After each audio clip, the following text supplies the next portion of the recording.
Halo Ngominers, apa kabar? Kembali berjumpa di Ngomin. Sorry ini agak telat dikit tapi harap dimaklumi, oke? Nah, kawan-kawan pasti tahu pembahasan kali ini tentu saja akan berkutat seputar pertarungan hidup dan mati. Wih, gila, hidup dan mati antara Inter melawan Atletico Madrid besok dini hari jam 4 pagi. Wita, ingat Wita, jangan salah, soalnya aku di Bali sering ada yang ternyata salah. Jam setiap waktu yang aku omongkan itu selalu dalam Wita ya. Nah, sebelum kita bahas pertanyaan, aku mau mengingatkan kembali buat kawan-kawan member, ini ada lagi sponsor yang sama dengan ininya yang tempo hari giveaway, lagi-lagi mensponsori baju untuk giveaway buat kawan yang kemarin itu sudah aku kirim. Nanti kalau udah sampai tolong diinikan ya, tolong dikasih fotonya biar bisa aku pamer bahwa ini loh, bener loh, udah aku kirimkan. Nah, ini untuk giveaway selanjutnya yaitu baju Ngomin. Kalian jangan protes, wih narsis sekali beli Ngomin itu bajunya, masa baju tulisan Ngomin. Baju ini dipilih oleh sponsornya langsung. Terima kasih buat sponsor. Terima kasih telah memilih baju ini sehingga aku bisa narsis tanpa perlu menjadi narsis. Anyway, sarannya gampang, sama dengan yang sebelumnya, itu tebak skor. Tapi kali ini tebak skor ditutup 15 menit sebelum kick off. Tinggal di komen saja di sini. Nah, ini sudah ada beberapa komen yang masuk. Sekali lagi ini hanya untuk member. Kalau kawan-kawan yang non member mohon maaf belum bisa ikutan. Dan satu lagi, jangan sampai salah, ini formatnya. Ini kan kita main di kandangnya Atletico Madrid. Jadi yang duluan muncul itu adalah skornya Atletico Madrid. Seperti ini aku kasih contoh. Kalau skor 1-3 itu artinya Atletico 1, Inter 3. Jadi jangan sampai salah ya. Alright, sekarang langsung saja kita bahas. Nah, pertama aku mau bahas komentar-komentar pemain dulu ya sebelum bahas ke aspek teknisnya. Pertama soal Di Marco. Ini setuju banget dengan senada dengan apa yang diomongkan oleh Inzaghi, apa yang aku omongkan juga tempo hari, bahwa advantage atau keunggulan 1 gol itu sangat kecil, hampir tidak ada artinya. Dan Di Marco di sini bilang bahwa itu sama saja seperti memulai dengan pertarungan 0-0. Karena begini, hampir tidak mungkin pertarungan Inter melawan Atletico Madrid itu berakhir seri. Kenapa tidak mungkin? Karena katanya, aku kan nggak ngikutin Atletico Madrid katanya Atletico Madrid itu kalau main di kandang mereka sangat menyerang banget. Katanya Koci bahkan juga. Nah, Inter menunjukkan bahwa kemarin aku sempat ulas, kalau kawan-kawan yang terutama yang member yang belum nonton itu, bahwa permainan Inter itu sangat balance. Inter bisa main bertahan, bisa bermain menyerang, bisa main possession, bisa main counter attack, tergantung dari musuhnya kayak gimana. Nah, dengan karakteristik masing-masing yang seperti ini, jadi susah kan. Paling kalaupun itu perpanjangan waktu kan, bila mereka bisa mencetak 1 gol lebih banyak daripada Inter, misalnya 1-0 atau 2-1 atau 3-2, sehingga akan ada pemenang, tidak mungkin berakhir seri di ini, karena formatnya sekarang Liga Champions itu beda dengan musim lalu. Kalau musim lalu itu kan masih pakai advantage home away goal, bedanya gol kandang dengan gol tandang itu kan dihitung. Tapi sekarang kalau entah itu 1-0 Atletico Madrid, entah itu 2-1 mereka menang, entah itu 3-2, itu tetap akan berlanjut ke perpanjangan waktu, sehingga Inter aku rasa akan sangat menghindari pertarungan itu atau pertandingan ini berlanjut ke perpanjangan waktu. Tentu saja alasannya adalah masalah fisik, karena apalagi kita mainnya di kandang lawan. Kalau di kandang kita kemarin itu kan cuma 90 menit kita didukung oleh supporter Inter. Nah, sekarang kalau main di Atletico Madrid tambah lagi 15 kali 2, berarti selama 30 menit ekstra kita harus menahan gempuran mental dari anak-anak dari supporter Atletico. Sehingga apa yang tercermin dari omongannya Atletico, dari omongannya Di Marco adalah Inter akan main seolah-olah masih 0-0, jadi Inter tidak akan bermain bertahan. Aku setuju banget. Nah, Inzaghi kurang lebih juga komentarnya dia sama. Ada yang mana itu komentarnya? Mana itu? Nah ini. Kami tidak akan memainkan game yang spekulatif. Nah, apa maksudnya game yang spekulatif? Ya jelas main bertahan, coba-coba mempertahankan keunggulan 1-0 ini. Enggak, Inter tidak akan bermain itu karena Inzaghi tahu bermain dengan cara seperti itu sangat berbahaya. Dan kalau kawan-kawan mencermati bagaimana Inter bermain melawan lawan Bologna, seolah-olah Inter itu sudah, atau khususnya ya dalam hal ini Inzaghi sudah mempersiapkan Inter ini untuk benar-benar all out di pertandingan lawan Atletico Madrid. Bahkan bukan tidak mungkin sebenarnya pertandingan lawan Bologna itu dilepas, karena kawan-kawan lihat bagaimana rotasinya. Kemudian ketika sudah unggul, Hakan ditarik, habis itu bahkan Barella juga ditarik, sehingga kita mengakhiri permainan itu. Trio gelandang itu diganti semua. Kemudian siapa lagi itu? Bastoni Bastoni main nggak ya sih? Aku lupa. Oh ya, Bastoni udah main. Kok aku lupa ya, Bastoni main apa enggak kemarin? Nah, itu kita nggak usah dibahas. Augusto juga diganti oleh Darmian yang mulanya di kanan dipindah ke kiri, dan Inzaghi menyimpan Di Marco. Padahal kan kita tahu wingback kiri kita itu Di Marco. Jadi kalau Augusto lepas atau Augusto ditarik, harusnya yang main itu kan Di Marco. Sehingga di sini kita bisa melihat, wah ini jelas bakal mati-matian Inter di pertandingan lawan ATM. Di Marco disimpan, Lautaro Martinez disimpan, Thuram baru sampai menit keberapa ditarik langsung. So kita akan lihat kita bisa berharap ini pertandingan mungkin akan bikin kita deg-degan, tapi ini akan jadi pertandingan yang sangat menarik, saling serang dari awal sampai akhir. Kita lihat saja nanti. Nah, berikutnya adalah kita bahas soal rotasi. Barusan sudah sempat aku bahas dikit ya. Tapi ada dua pihak yang di sini disoroti adalah, nah ini, Di Marco and Pavard. It hints at more of a plan from Inzaghi.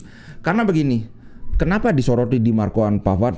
Di Marco dan Pavard ini adalah dua pemain yang di atas kertas adalah pemain bertahan, tapi pada kenyataannya secara de facto mereka adalah pemain yang sangat menyerang dari kubu Inter. Sebenarnya ada satu lagi, yaitu Bastoni, tapi Bastoni ya karena kemarin bermain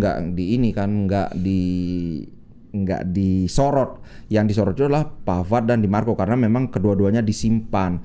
So kita sekarang bahas ke segi teknis sedikit ya. Kalau dari reputasi, kemarin kan aku sempat bahas bahwa sepertinya Atletico itu agak meremehkan Inter. Ngomong ini aku mau ralat, kemarin ada yang mengingatkan, sorry banget. Kemarin aku bilang bahwa Inter itu agak diremehkan. Nah, yang meremehkan Inter itu bukannya Simeone, tapi Atletico World. Nah, aku bilang bukan oleh Simeone dan bukan juga oleh Atletico World. Aku lupa banget kata but-nya itu.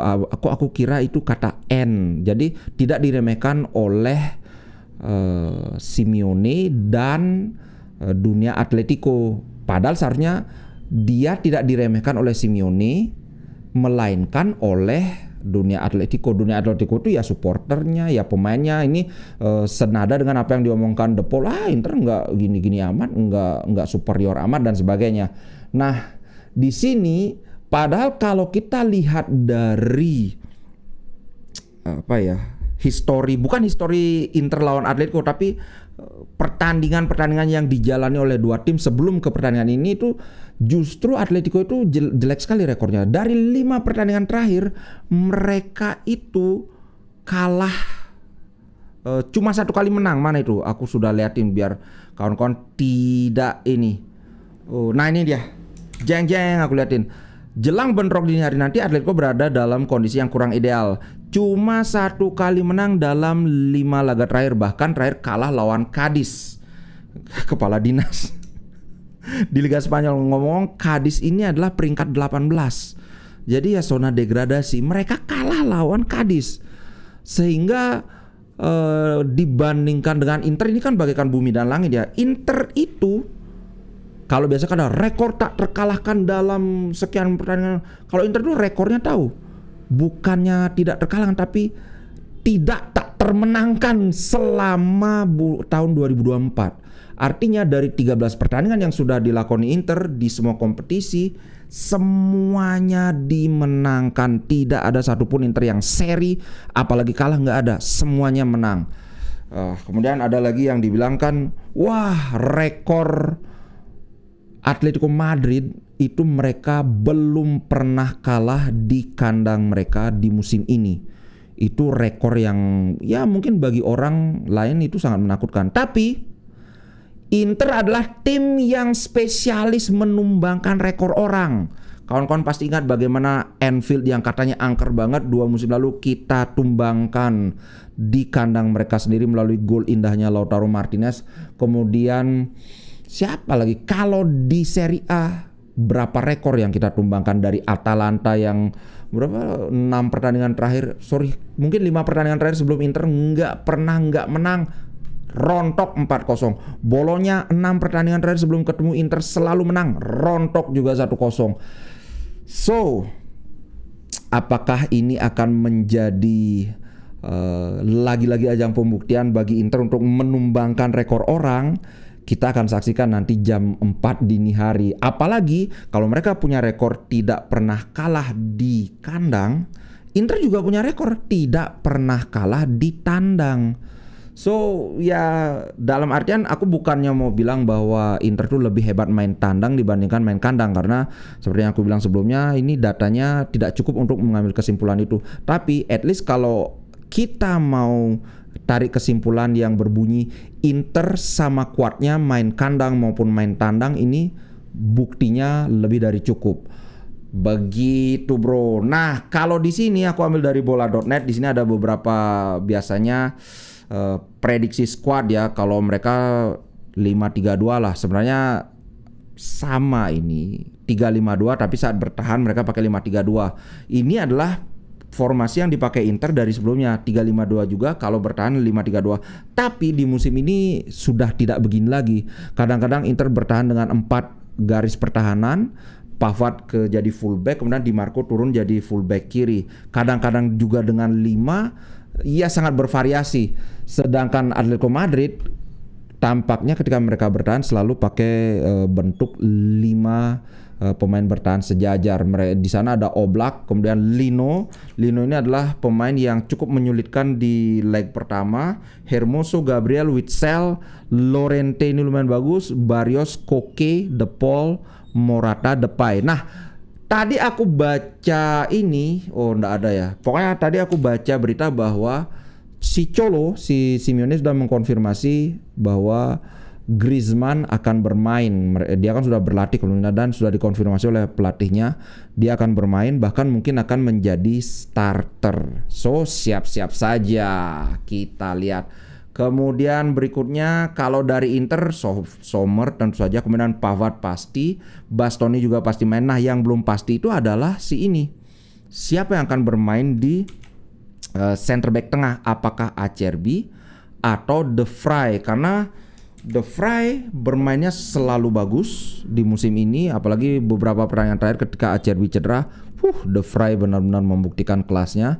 Kemudian di kanan itu apakah Darmian?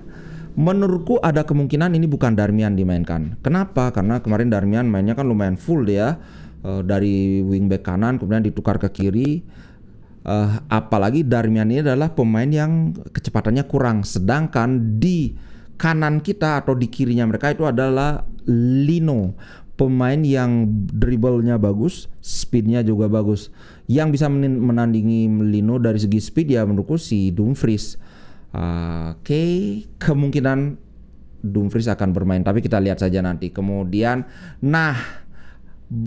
lini tengah itu Hakan sudah bisa bermain, dia pasti bermain. Kemudian Barella juga dan Mkhitaryan. Tapi ada sebuah komentar yang menarik dari Inzaghi. Dia bilang, pertama dia memuji lah mereka adalah different team, jadi tim yang sangat berbeda ketika bermain di kandang. Di sini ada di bawahnya itu bahwa apakah dia akan memainkan Acerbi atau De Vrij, dia bilang wah aku belum bisa jawab karena Acerbi bagus, tapi beberapa pertandingan terakhir ini juga De Vrij bermain sangat bagus. Mungkin aku akan merotasi satu Metsala, itu dia bilang. Nah, in case kalau dia merotasi satu Metsala, kemungkinan besar itu Barella yang ini, karena kemarin kan Barella yang terakhir ditarik kan, menit 80-an baru ditarik Barella. So kalau nanti dia merotasi itu kemungkinan Barella yang tidak bermain dari awal, Fratesi bermain dari awal. Nah, kalau Fratesi bermain dari awal, maka kawan-kawan pasti bisa menduga Mkhitaryan dan Hakan akan bermain lebih dalam. Terutama Mkhitaryan kan biasanya aktif menyerang, tapi karena ya seperti yang aku bilang, Fratesi ini dalam build up itu dia nggak bagus, tapi dia sebagai finisher, sebagai final passer dia bagus. So kemungkinan Fratesi ini akan lebih banyak didorong ke depan untuk menyelesaikan, entah dia kasih last pass, kasih dia key pass, atau bahkan kalau bisa dia bisa bikin assist atau mungkin bahkan nyetak gol. Itu menurutku yang bisa saja terjadi kalau misalnya Fratesi main dari awal. Nah, berikutnya aku ingin membahas ini. Tadi kan sempat dibahas ketika Pavard dan Di Marco. Nah, aku mau bahas dua center back luar biasa Inter Milan. Tentunya kawan-kawan sudah tahu, yaitu Benjamin Pavard dan Alessandro Bastoni. Kalau kita lihat Serie A, rasanya tidak ada center back di grup lain ya, di klub lain yang lebih ofensif dibandingkan Pavard dan Bastoni. Kita lihat Pavard itu dia bermain 16 kali di Serie A. Walaupun dia belum mencetak gol, tapi catatan secara defensif dia sangat menakjubkan menurutku. Misalnya dari segi clean sheet, ini kan memang ya karya bersama ya, tapi di sini kita lihat 56% clean sheet dia capai. Yang paling hebat adalah ini intercept. Ini statistik yang sangat penting, intercept dan shots block. Kalau kawan-kawan lihat di sini, interceptnya ini mungkin cuma 1,57% per pertandingan, kemudian shot blocknya juga bahkan lebih kecil 0,91. Tapi kalau kalian lihat persentil intercept dia itu 95%. Shots block dia juga 95%. Apa artinya persentil ini? Kalau kawan-kawan mungkin ada yang kurang ngeh dengan term ini, persentase kan jelas tahu ya, per 100. Jadi kalau persentil itu dia dibandingkan dengan pemain lain. Misalnya begini, intercept dia itu persentilnya adalah 95. Ini data dari Serie A ya. Artinya 95% pemain lain di Serie A itu ada di bawah dia. Ini termasuk striker, termasuk kiper, termasuk center back yang lain. Berarti dia itu benar-benar top banget, benar-benar ada di ranking atas banget, karena 90% pemain Serie A itu ada di bawah dia gitu.